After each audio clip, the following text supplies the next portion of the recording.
And Jane Campion, she allowed you to kind of stay in character, but more than that, she encouraged you to kind of live your life in the way that he might have lived. Yeah, very, very much so. And I mean, I sort of went off to do...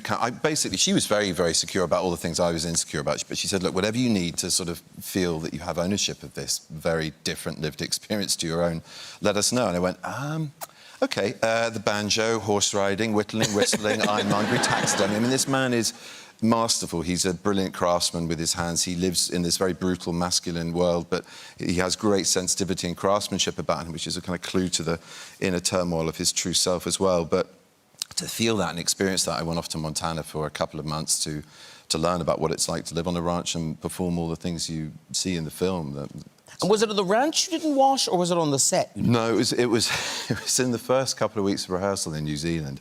And, you know, this character wears his work on him with great pride. The mud, the grime, the sweat and the blood. And he doesn't wash, reportedly in the book, for sort of 3 or 4 months at a time.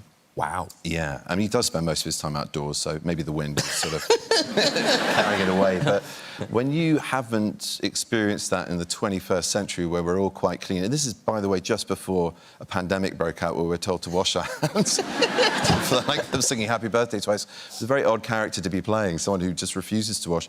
And yet, you know, that was a very important part of trying to authenticate who this person was and just feel that on my skin.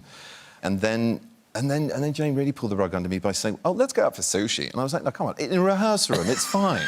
But now you want me to go out into the world with this biohazard of a funk around me, just, like, reeking of something very odd. And there are people out there in the world who really want to know what I smell like. And I'm sort of a little bit self-conscious about that. Daisy, Daisy's going to experience this. You'll get this. Yeah. That's why the lockdown was a good thing. But, yeah, I was out there sort of having sushi and feeling very, very self-conscious. When the waiter just like...